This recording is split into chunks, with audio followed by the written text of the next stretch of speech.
I watch British boxing when I can. Britain has a lot of great fighters and I think AJ can take over boxing. I think he will beat Klitschko in the middle rounds. Klitschko is crafty, but AJ is young and strong heavyweight.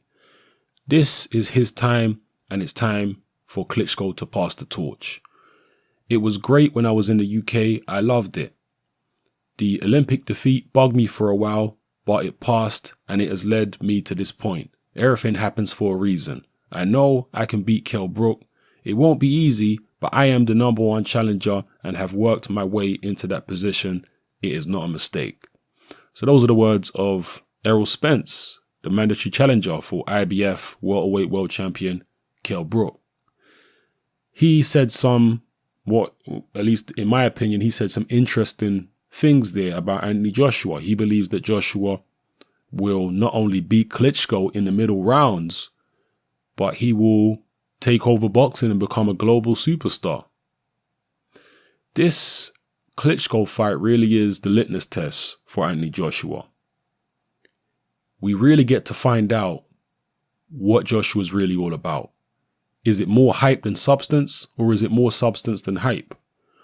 A lot of people talk about fighters being hype jobs or fighters being overhyped, and I always say to them, most fighters, or at least most fighters who have a big fan base, are overhyped by the majority of their fans.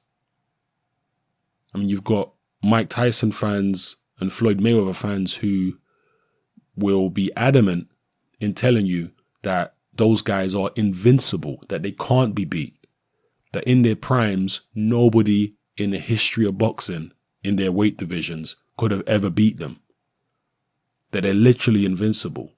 Now, to me, that's overhyping because I don't believe that. Do you understand what I'm saying? So when you're using the term overhyped, it's relative, isn't it? It depends who is doing the hyping. And there's always a large contingent of fans of any major fighter who overhype the fighter. You know, it doesn't mean the fighter's not good, because Mike Tyson and Floyd Mayweather, great fighters. But some of the fans get carried away. And it's the same with Anthony Joshua. Some of his fans get carried away. So we need to find out in the Klitschko fight if it's more hype or more substance. There's always going to be hype around him, but how much substance has he actually got? We'll find out. Errol Spence believes that he is more substance than hype. What do you think in the comment section below? And do you put any stock into the opinion of boxers who come out and say things like this?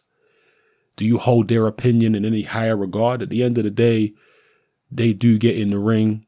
They do fight for a living at the highest level. They know what they're looking at from a technical point of view. You know? Does that hold any weight with you at all when a guy like Errol Spence comes out and says he thinks Joshua's going to do this, that, and the other? Or not really? Maybe you value your own opinion far more and think, you know what?